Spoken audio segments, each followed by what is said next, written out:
Now, apart from reading a lot of Patrick O'Brien over the years, I don't know much about the sea and the law of the sea, but apparently we in the West have signed away many of our rights. And, well, the plot is very thick and rather wet, I suppose. Lieutenant General Jerry Boykin is the author of Never Surrender, A Soldier's Journey. He joins us from Washington. Welcome to you, sir. Thank you very much. I hope that it's a little cooler where you are than here in Washington today. Well, we're never quite as hot as Washington, but much more civilized. What is the law of the sea exactly? Well, the treaty that you're referring to is a new international treaty that will be obviously supervised by an international body under the United Nations, which would give essentially an international body control of about 70% of the Earth's surface. And there are some very problematic things, but I think the biggest problem right now is that there are lots of people supporting this law of the sea treaty, and it's sort of like American health care law. Very few of them have read it. When you read it, you begin to understand that there are some very dangerous provisions in this law of the sea treaty. Right. Whenever the United Nations is in charge of anything, I become rather worried. But you're saying that the UN would control the oceans of almost the entire world? That's correct. The UN would control the oceans all over the world. And when you look at this treaty, look at America and Canada as well. And there is a provision there that would allow royalties to be charged for offshore exploration of our own continental shelf. So an oil company drilling off the coast of the United States would pay royalties. That's American dollars. And those royalties would then be distributed to countries that may not be friendly to the U.S., that may not be, that in fact may be adversaries, Iran, North Korea. And that's taxpayers' dollars that are going to countries that are certainly not our allies. There's also provisions in the law of the sea treaty for mandatory dispute resolution, which means that any country could file a complaint against the United States, and the United States would be brought before an international tribunal set up by this organization, and we would be put on trial for allegations of violating the treaty in some way.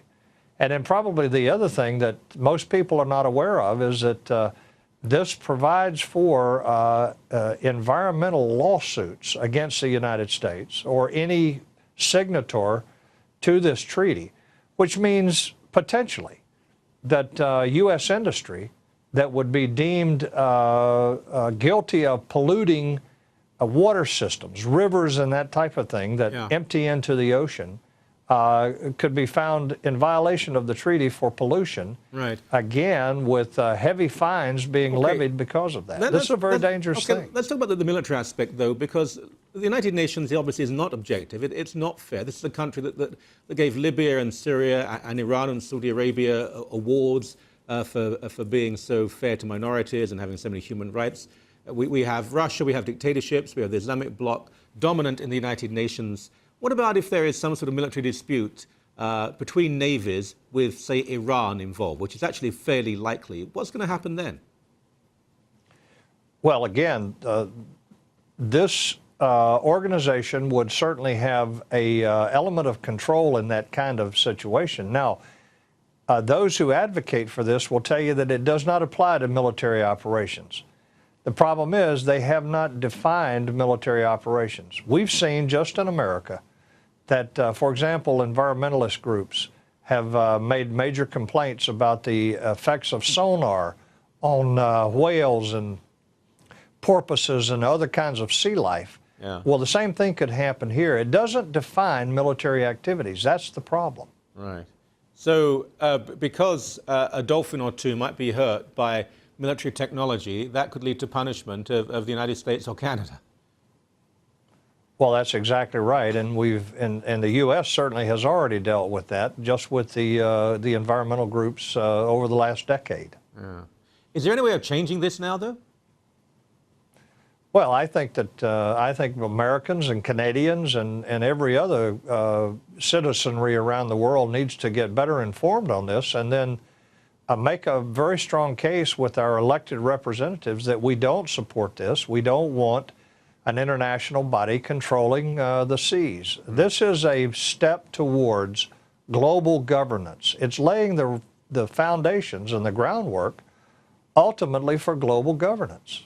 You really think that? You really think this is one step towards some sort of global governing of the world? Many people argue that's more a conspiracy theory. I know, and I'm accused of conspiracy theories all the time. Yeah. But let's review the facts. The fact is, this organization would have control over 70% of the Earth's surface. Now, is that not moving towards global governance? It's certainly worrying. And by the way, just before we end the interview, we should let people know, I mean, you're an extremely senior officer in the US Army. To achieve your rank, you must have been a very well-traveled and experienced man, I assume.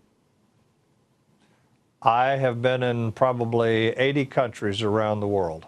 Really? Well, I can't say I'm uplifted by this, but it's certainly informative. Thank you, and I mean that. Thank you very much. Well, I'm glad to have the opportunity to speak on it because I want people to be aware of just how dangerous this treaty is. Okay, thank you.